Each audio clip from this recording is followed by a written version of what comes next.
Good morning, sir. How are you? I am fantastic. How are you? Very well. Thanks for being here. Yeah, it's good to be here. All right. Well, we're here with Ashley. This is not Mike. Usually I'm here with Mike. This is my buddy Ashley. I was going to take a wild guess. Hi, Ashley. So as we said in the introduction, Ashley is an EMT joining us today. We always like to include people from all of the FST5 in these conversations.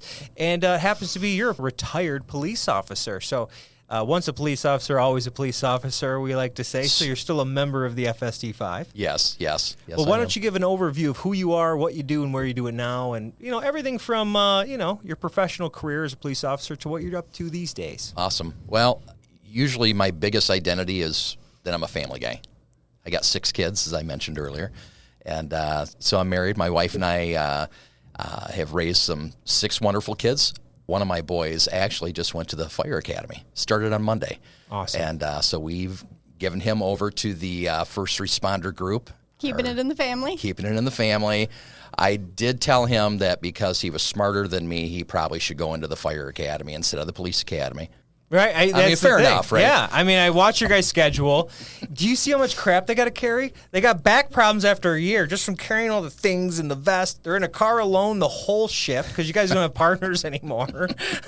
You don't get to cook dinner together. Right. There's no wiffle ball. There's no basketball. There's no fun. What do you do? Catch bad guys all day? It's weird. Yeah, I mean, it's not as fun as fire service, I'm sure, but it's a different kind of fun, I assume. But yeah, I would never be a police officer because it didn't look as fun to me. No, that was it. That was my only thing. It just didn't look as fun. If I did it all over again, I think I'd give that a try. I spent 26 years in law enforcement, and to kind of tell you how I got to where I am now, I probably should go back a little bit, back to my college days. And I initially, my major was political science, believe it or not. Oh, really? And my first day of class, I got in a fight with my instructor. I shouldn't say a fight. Got in an argument, a disagreement. A healthy discussion. Yes. I don't know if it was healthy, though. Sure. But, it had to do with some bias grading based on political beliefs. And I decided, you know what? I'm not getting into this politics stuff. This is ridiculous. And I had a Navy SEAL that I had developed a relationship with, and I'm like, well, maybe I should go in the military. Maybe I should do this. And I said, what do Navy SEALs want to do when they're done being Navy SEALs? And he goes, they want to be cops.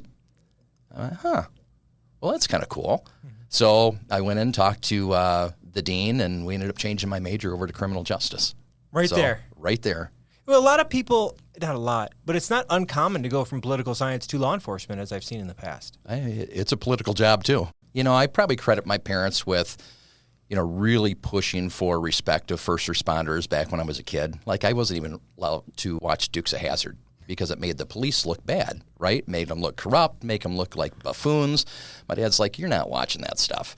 You're going to have respect for these guys. And so I think I probably held them in high regard as I got older. And I'm like, okay, well, if my dad appreciates these guys, that's probably worth getting into. Yeah, and that shows that you liked your dad and he liked you. If you have that type of reverence for his recommendations there. Yeah, I have a great relationship with my parents, still do. But anyhow, so I went through school, got my degree in criminal justice. While I was doing that, I got my basic EMT license and did that for a really short time in Flint, but I wanted to make myself more marketable for any police agencies that, back then it was competitive, right? Very competitive. Right. And so I went to Delta College up in Bay City and got my police academy done. Then I ended up working for a little town out in Shiawassee County called Durand. Worked there for a short time, and then Waterford Township picked me up. And worked there for 25 years and retired back in May of 21. Oh, man, you retired right as things got about as crazy as I ever saw them in my career. They did. Yeah. During COVID and right after COVID, it was a much different world for law enforcement officers, fire, EMS on the road. It was so different. Yeah. And I saw a couple of people retire right before March of 2020. Mm-hmm. Like they were just timing up. I'm like, dude, you win. Oh, yeah. You couldn't win better. I know, seriously. And I don't want to say it was good for me, but I actually had a shoulder injury. And so I was out on a workman's comp because I had shoulder surgery done. So there was a little bit of time I was away from the office during the whole COVID thing, which, I mean, it worked out great for me, but it was definitely a trying time for the guys, Yeah, you had excuse to be homebound. You could almost accept it easier than we could. Oh, yeah. You know, it's like, you're like, oh, no, I'm home, I'm injured. Whereas everybody else is like, you're out there, you're following these protocols that felt, am I doing this right? Am I not? It's not 100%. You get it. It was this whole mess. But yeah, man, it caused a lot of stress going on calls with police officers during and after COVID. It just was different. It was. You know, we knew so little at the beginning, right? And so I think there was a high level of concern right up front. We don't know what we're dealing with. Yeah. You know, we can call it whatever we want to, but we don't know the ramifications of this yet. And then as things progressed, it was this constant, we called it a living policy. Our policies changed day by day on exactly how we had to deal with it, you know, based on new information that came out. Mm-hmm. Yeah, same with EMS protocols. It was like every morning we had a briefing on like what was different this shift than last. Yeah. Mm-hmm. And you throw that stress on top of just the normal job stress, and these guys dealt with a lot. And I know a lot of first responders, too, when it first came out and we didn't know the ramifications of everything, a lot of us were separated from our family. Yes. So we would send the kids to grandma and grandpa's, or, you know, you'd have a camper and you'd sleep in that in the driveway. So a lot of us were separated from our families, too, to protect them. And that was really hard, too. Yes. All of the frontline community got affected.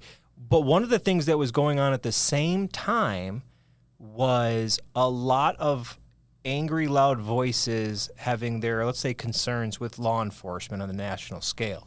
So, and when I referenced the cop world changing, I saw the big shift, not only just because of COVID and then the compounding problems of many people with the whole, you know, defund the police and all the other stuff that went along with that. I'm not trying to make it political in that way, but I do want to ask, what did you see out of all that, how it made you guys feel? You were in the middle of all that right before you left. You know, I think there's many times we see waves of things that happen across the nation, right? And there's a certain temperature or environment that I think, especially police, really kind of weather through the years. And, you know, the defund the police movement, I think, became this national wave that we saw hitting certain states differently, certain regions differently. I was very lucky in where I worked. You know, we didn't have violent protests.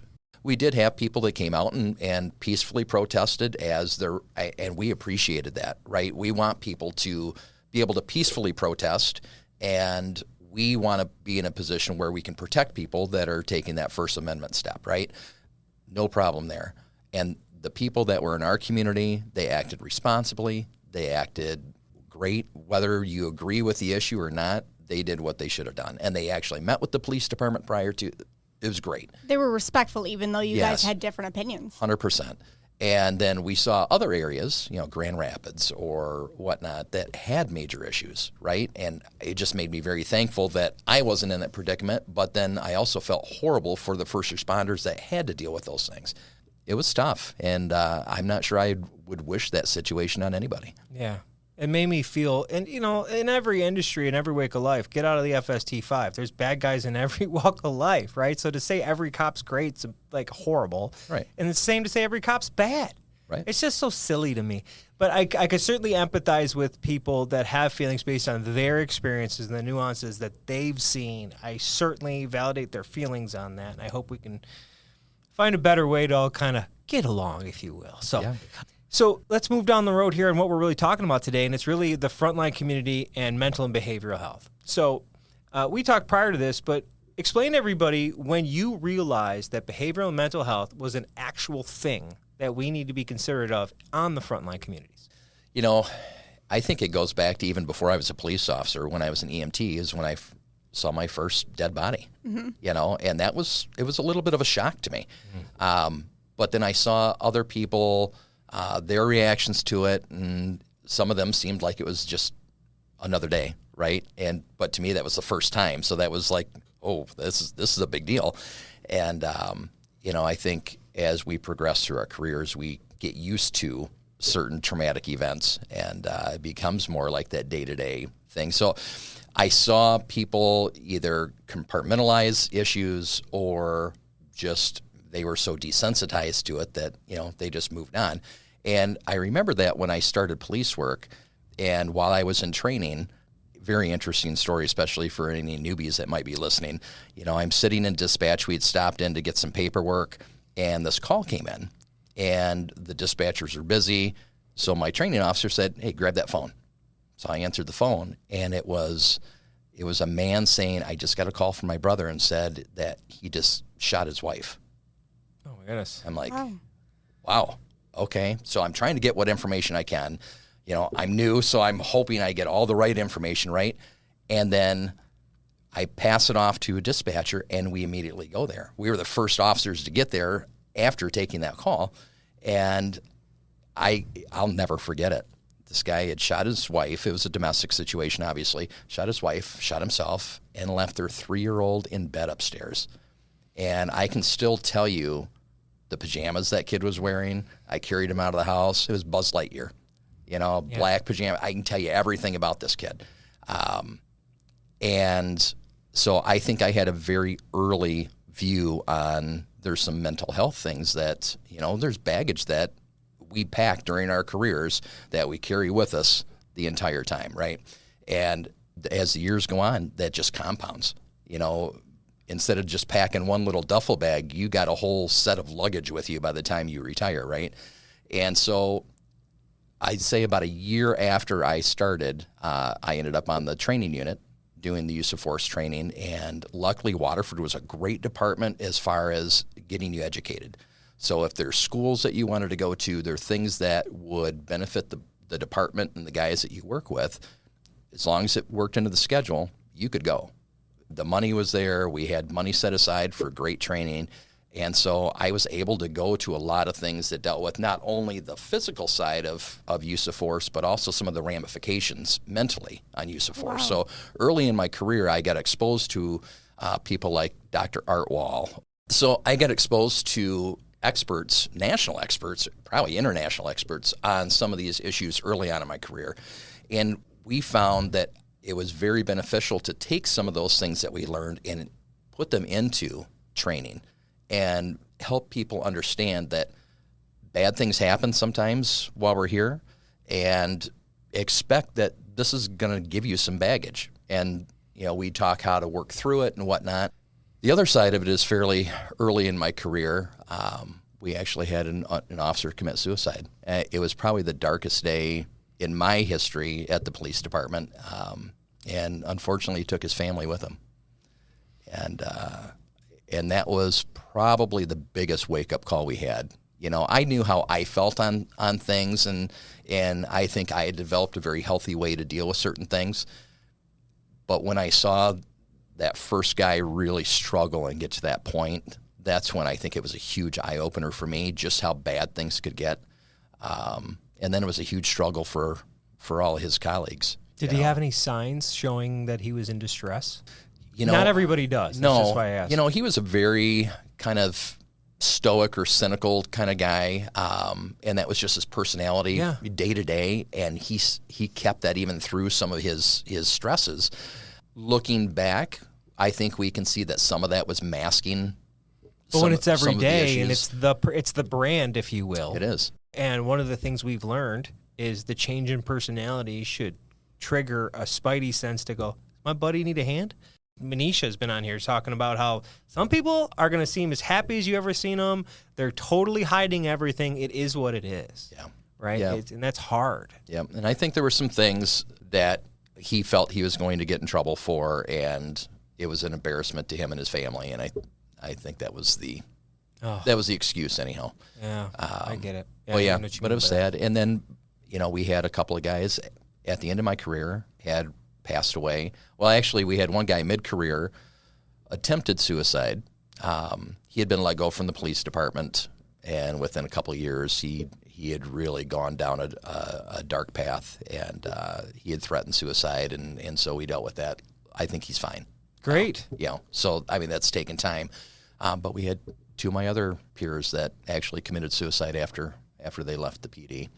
And so, I mean, it's been a progression. Well, now it is statistically, you have twice the chance of dying by suicide than you do in the line of duty now. Yeah. Isn't that crazy? Yeah. I didn't even think about that. No. Like when you're in the academy, I go through a floor, ceilings can come down. things happen. But like me doing it myself never crossed my mind. I was 20 years old, right? You don't even think about these things. Yep. And which tees me up for this. Would you agree that it's not just the calls we go on, it's everything we've ever experienced, and we don't know everybody's history. And sometimes we go on things and deal with traumatic things that either trigger or exacerbate the feelings we've had for so long that have been inside of us. And the lifestyle of a frontline worker who can go through lots of different traumatic events could exacerbate what they already have and reveal their problems that they came into the job with. 100%. 100%. And it's, and I think this has been a struggle sometimes getting people outside of this life to understand all the little nuances that affect people's behavioral health. And it's huge. And you're right.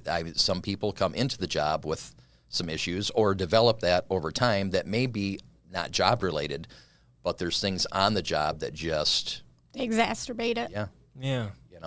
And it gets too much for people sometimes. I know you haven't been around the block for as long as us old guys. Yeah, we have a lot grayer hair. Yeah. But back in the day, there was such a stigma with getting help. Oh, dude, yeah. It was horrible. You were weak or... If you just said you went to yoga... I can't even imagine. Right. I brought this up before. When I was a rookie, a guy walked in and he had like let's call it a man bag. This is like 2004, right? It's a satchel. Indiana Jones had one, right? I'm using the terminology specifically for the time. 2004, it wasn't exactly like, yeah, he's got a bag. No. But now it was like he had a man bag and there was a loofah hanging out of it. And I watched this old guy go, was that a loofah? I'll never forget that. And now, 20 years later, you look at any of the showers, there's like loofahs in them. Yeah. There's yoga mats in the station. There's breathwork people coming in. There's mental health resources everywhere now in comparison to where we were. And they'll give you time off to go to therapy if you want it. So, like, isn't that crazy? It's so cool. I grew up in EMS, so as a kid, I would hang out at the station. So I haven't worked it back then, obviously, but I seen the atmosphere and how mental health was not talked about, and how when you went on a bad call, you didn't talk about it, and you just went on and you pushed it aside. So I've seen the difference from an outside perspective of how it used to be, 20 yeyears ago. Yeah. And I think we're such a close-knit family, right? And I mean, I'm trying to think of an analogy, but we're so close-knit, and sometimes we alienate people on the outside of our 100%. careers, right? And so we think, we can do it all ourselves. We can do this. And we start to sometimes be either cynical or not trusting of people on the outside.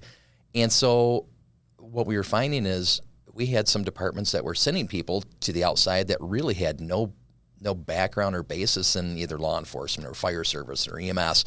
And the trust wasn't there, and, I think we found major benefit to having peers be able to talk to each other, have crisis intervention teams that were made up of first responders be able to come in after an incident and help with debriefings and walk people through things. It was such a huge benefit. And it was when our officer took his life and his family's life that I think a lot of people started being open to that discussion. The critical incident stress management, at least that. Right. Not long-term care like, hey, everybody should go see a clinician, if you will. Correct. But at least saying, hey, a big thing happened, and we got to offload some of this and talk through it so it doesn't sit inside of you, because unexpressed emotions will build up. That's what all those angst and the cynicism and all those things, that's what that is. Yeah, absolutely. It's painful to know that people are walking around with that. So let's get into a little bit of the politics, if you will. Yeah. Why not? So kind of what I do now, right? Right. So you're like sick of it. Full circle, right? I started in college not wanting to do that, after that disagreement. Now here I am. Now you're back Okay, in so it. let's finish that story. How did you become a state representative, and what do you do? It's an interesting conversation. So what got me to this point now, so about 6 years before I retired, I had two former friends of mine that were state reps in my seat. And so I had a glimpse into that, and what that world might be like. But during that time, a friend of mine was going to vacate a seat and run for the Senate. And so he said, I think you'd be great at this, and I think you should consider running. I'm like, there is no way I'm giving up my pension to go make $72,000 a year. And no more people hate me. Yeah, right. If police work wasn't contentious enough, get into politics. Yeah, what did Joe Tate say? One contact sport to another? When he's going from football to politics? He's not wrong. I tell people all the time, I said, well, I didn't get shot at enough in police work, so I go into politics. Yeah, you might get a shoe thrown at you in politics. We've seen that a couple times. That has happened, right? I am kind of dodgy. So I said no then, because I was going to finish my career and whatnot. Well, unfortunately, this is an absolutely sad way to get into politics, but my predecessor passed away from cancer. God bless her. She was well respected in the community, and she struggled with it for a while she was in office, and she passed away, and it left that seat open. And I had retired in March of 21. I went and did PI work right after that for about a year. But during that time, I got a couple calls, and they were like, I know it's not necessarily how you wanted to run, but the seat's open. If you're going to do it, now is probably the time for you to do it, and you're retired. So I'm like, I got to think about it. So I wanted to talk to my wife, wanted to talk to the kids, because this political world impacts your entire family, right? Of course, police work did too, but sure. I mean, now there's commercials, your name's on things. Yes, Before you were a representative of an agency, now you're like putting your brand out there. Correct. To enter this political market, if you will. My family ends up on political literature and commercial. So I want to make sure that it was something that everybody was going to be on board with.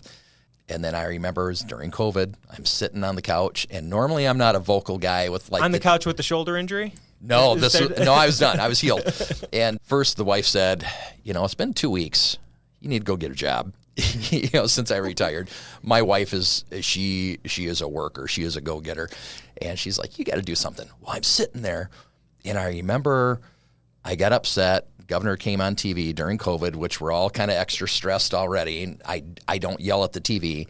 And I remember I stood up and I yelled something at the TV. And I sat back down and I had this internal conversation with myself. And I used to tell my guys, because I was union president of the police department too, I used to tell my guys, hey, don't just come to me with a complaint. I don't want to hear you just complain about something. Come be part of the solution. Either bring me a solution, sign up, put your name attached to the, running for a board position, whatever. Be part of fixing something. And so when I sat back down on the couch, I had this internal conversation. I'm like, can't just stand up and yell at the TV dummy, put your name on something and get involved and try and fix it or make things better. And I'm like, doggone it, I'm going to have to run. So that was the final decision for me. And I'm like, all right, I'm going to do it. So I jumped in. It was a 4-way primary when I first ran and came out on top. And then I had to run again. So I got into office May of 22. And I had to run again that same year for the regular election in November. You want to talk about just nonstop. Yeah. And but it was interesting. And they talk about when you get to Lansing, the tagline is you'll be drinking from a fire hose, right? When you're trying to learn. I didn't get the hose. They just hooked me right up to the hydrant, and they didn't even flush it first. It was very interesting. They took me to my seat on the House floor and showed me the buttons on how to vote and patted me on the back and said, good luck, ask if you have any questions. Here's a manual. Yeah, I'm like, wow, all right, I have a lot of questions. But I got to say, I think police work was an amazing precursor to going into this because think about all the situations a first responder has to navigate in their career. Many times you go into something, you have no idea what to do, but you don't have the choice to not do something. You have to take action, right? So getting into politics, I felt like I was prepared for whatever was going to get thrown at me because... Was it almost like a relation to the procedural aspect of politics is a lot like being a first responder? And it's almost like here are the steps you do, and every time the circumstances changes, you kind of shift and you keep following the procedure. It seems a lot like that. Yeah, it is. And there's a lot of procedures to learn. I mean, obviously, police and fire and EMS, we got policy books we got to go through, right? And manuals that we got to make sure we abide by. Yeah.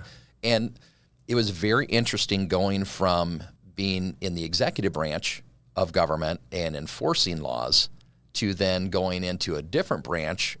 So I took that perspective with me, and now I'm making laws where I saw some of the fallacies in some of the laws that we had created before, and either issues with how it was written on how we could enforce things. And now I'm in a position to actually write things or change things. Intent and execution through words and you can help that because you've had to prosecute, for lack of a better term. You've had to enforce the law. So that's so great that we can have somebody with decades worth of experience like, hang on, you're going to want to change this word so that when the officer's out there, they can do these things, which protects the person as well, whatever it is. I always say proof's in the pudding, right? Oh, yeah. You know, I don't plan on getting my law degree, so I probably won't go into the judicial side of government anymore. So I'll stick with 2 out of the 3 branches of government. Okay, so in that branch that you're working in right now, what specific actions or initiatives can Michigan frontline workers kind of expect from the House to improve access to mental and behavioral health? What are we looking at over the next year, 5 years, whatever it is? You know, let me start with, we actually have more first responders actually working as House members now than I think we've had in a long time on both sides of the aisle. Amazing. Right? We have police officers. We have currently 1 firefighter paramedic, and we have some other people in the health realm. I know we have, I think, 1 or 2 candidates that are coming from the fire paramedic realm. So I think we have people that actually have the insight and knowledge to help share that and try and move policy that benefits things like mental health for our first responders. And I think I said earlier, we've thrown some money at things in the budget to try and help, and I think that's a start. It's something that we need to make sure is continued funding and maybe even increased funding, but I don't want to just generally throw a bunch of money at something without a purpose, right? We need groups like you that know how to take that money and execute and narrowly define what we need to do to benefit first responders across the state and their families, honestly. So I think it's something that we need to look at policy-wise. What policies can we do that will help augment the money that we're putting into this type of investment? Because I think it's an investment that absolutely has to be made, and I think it needs to be kind of the standard, right? Because things aren't getting easier. Right. The environment's changed. Like you mentioned before, we had firefighter cancer presumption, right? And our office is actually working on another piece of the firefighter cancer that will help put into policy the early testing pieces and make sure that's funded. I know we have things appropriated for it now, but I want a policy to match up with that. With the mental health screenings? Yeah. We're seeing a big trend and a push for cancer, cardiac, and mental health screenings. Yep. And they got a big head start on cardiac and cancer because of the data. Correct. There's data and objective diagnostic equipment that could eliminate my early death, tremendously reduce the cost of my health care by noticing things earlier. Yes. And so what we're now seeing is that same process being introduced for mental health. So in a perfect world, we have systems and nuances and contracts set up so that every labor agreement, every union, every HR can call a simple place and have all their personnel screened for these things because it's good for everybody. It is. Everybody wins if you catch the problem early. Yes. And I think coming from the first responder side, I think some of the things have gotten better, but I think part of the initial resistance to that is, well, I don't want somebody that my boss is employing to know this information about me. I don't want to volunteer this information because how's that going to affect my job? Am I going to get fired? Am I going to get put on leave? Am I going to get passed over for a promotion? Am I going to get disciplined on something that now I am sharing to try and help my mental health, but how is that going to impact me? And I think the process has gotten so much better. And I think early on, I think we just needed time to prove that wasn't the case. Attrition helped too. It did. It does. It always does. Yep. I mean, the next generation gets to see the strengths and weaknesses of their predecessors and build on it. It doesn't make the people before them bad. Right. It just gives the next people an opportunity to see what worked and what didn't. Came That's from a different world, That's right? it. That's all it is. Yeah. So I think people now have seen the proof that this is not being used against you, right? Or if it is, it's rare circumstances and hopefully it gets addressed. But generally speaking, this is something that's such a huge benefit, and I think people are understanding everything's attached, right? Yeah. It's a vicious circle. So your physical health affects your behavioral health. Your behavioral health affects your physical health. And all of those things affect family life, your career, how you interact with people. How you human. Thank you. Right? It's what it is. It's how do you, agree. and that's not It's my great. term. Shout out to Crystal down in Florida, another firefighter. But yeah, she's like, you just got to learn how to human. It's like that. Yeah, that's a great way to put it. So what have been some of the challenges that you have faced in the legislature when trying to push for more mental health resources for first responders, and how have you addressed them? You know, I think a lot of it is just first responders in general. Any policy or appropriations that we're dealing with first responders, whether it's mental health or some other issue, I think it's been difficult to try and impart some of the nuances to things and have people on the outside understand why we need something. You know, I think people look at us sometimes as every other profession. Well, okay, why doesn't the guy at the shop need this, or why doesn't the guy doing lawn care need this, or you know? And I think it's trying to, in a very short time frame, impart a lot of the intricacies to our jobs and the things that we go through, like I talked earlier, and why we need that investment and why we need policy changes on certain issues. And so conversation's key, right? And you got to start at some point, and I think the conversation just needs to continue and keep growing and educating. I mean, it has resulted in some funding for some things. I just think we can do so much more. I know that I hear a lot, well, that's what you signed up for when you became a firefighter, a police officer, Yeah, I've heard that a few paramedic. times.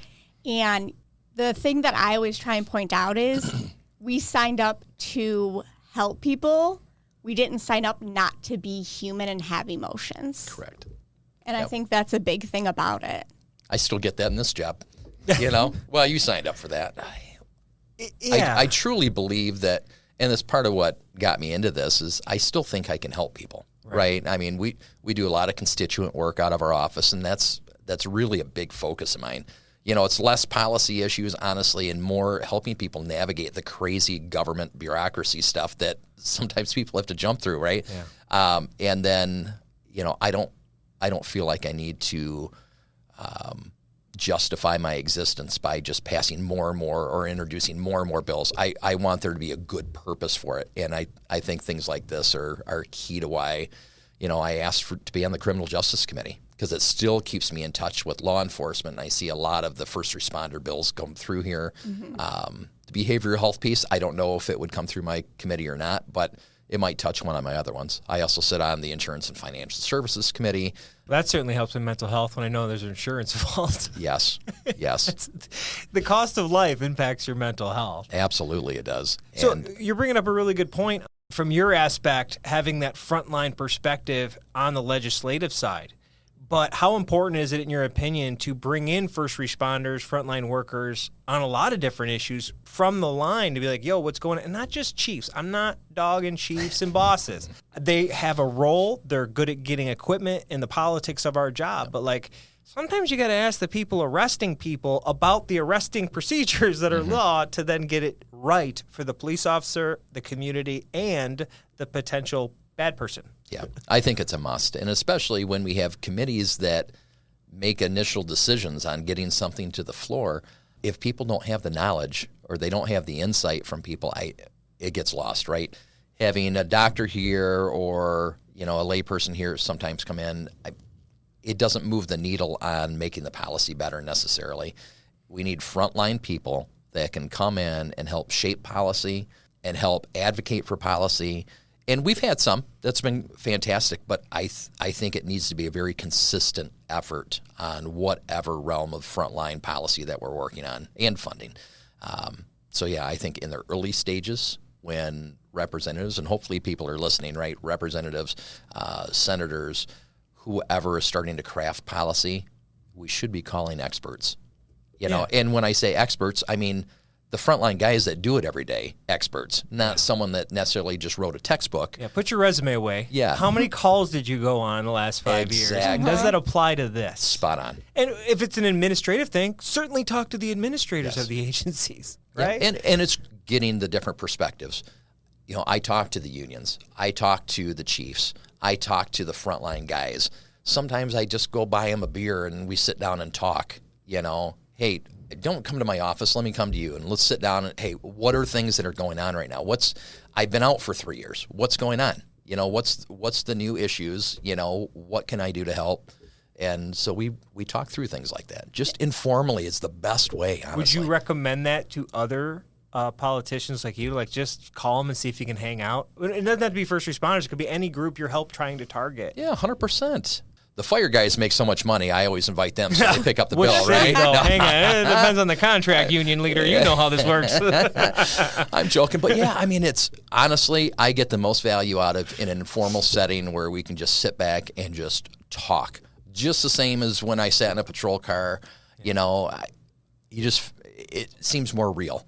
There's nothing more human than sitting in a circle telling stories or chatting. Exactly. We used to call it cruiser spooning. You ever heard of that term?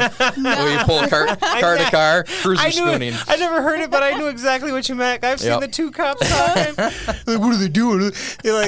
It's always like that meme, like when it's about what my girlfriend thinks I'm doing and what I'm actually doing type of thing. Yes. And it's like what people think those cops are doing, what they're actually doing, and they're showing each other stupid cartoons. It's just guys be guys or girls be girls. People, they're usually humaning. a fireman. Yeah, they're pulling fireman stuff. He's looking at my fire buddy.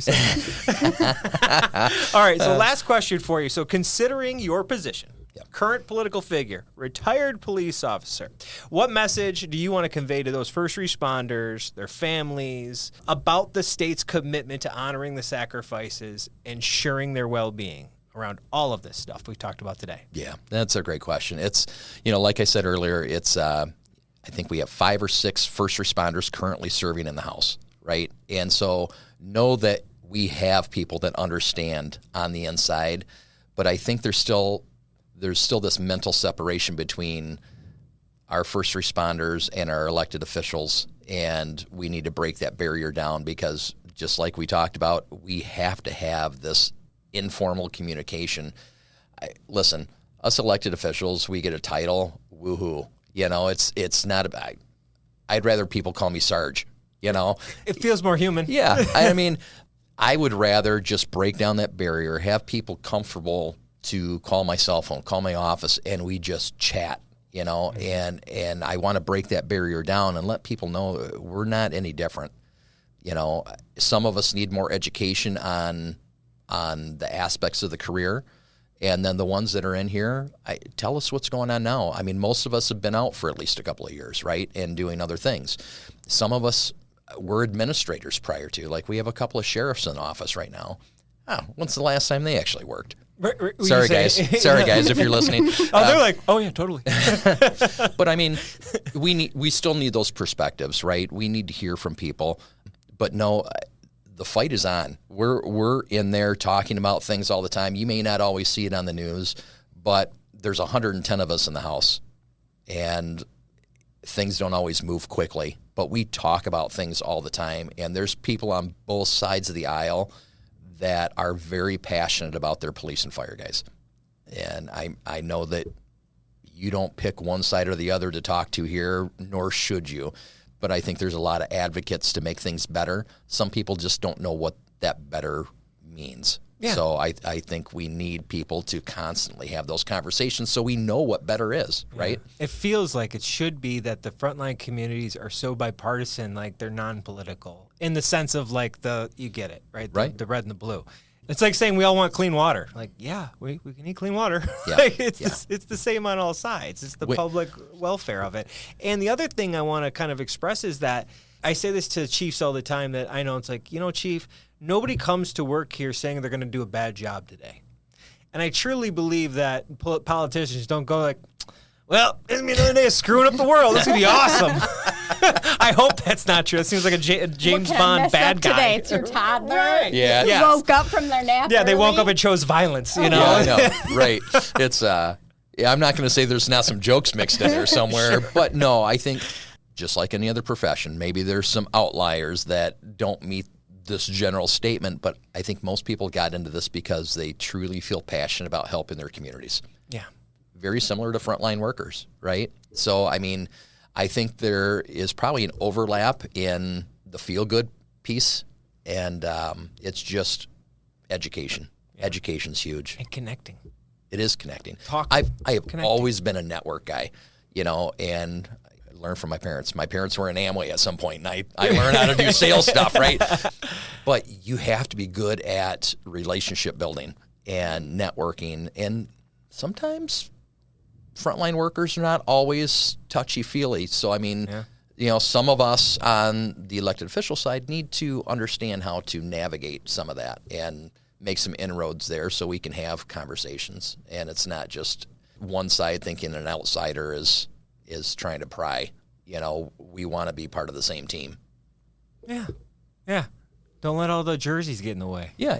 And I tell people this all the time. Hey, when you call 911, we don't ask you if you're Republican or Democrat if we're going to come out, right? Same with our offices. We already know. It's in the dispatch. Yeah. I'm just kidding. But, I mean, we do the same thing in our offices. I'm like, listen, if you need help, it doesn't matter if your guy is a Democrat or a Republican. They don't ask you when you call for help, right? They just want to be there for their people. So, yeah, I think that's really what it boils down to is we just need to make those inroads in networking and relationships. Well, sir, I totally hope in the future we start looking at what we need as a group, and we just happen to have differences of opinion of how we get there, and we get it done. Yeah, amen. All right. Thank you for joining us today, sir. Yeah, thank you guys. Anytime.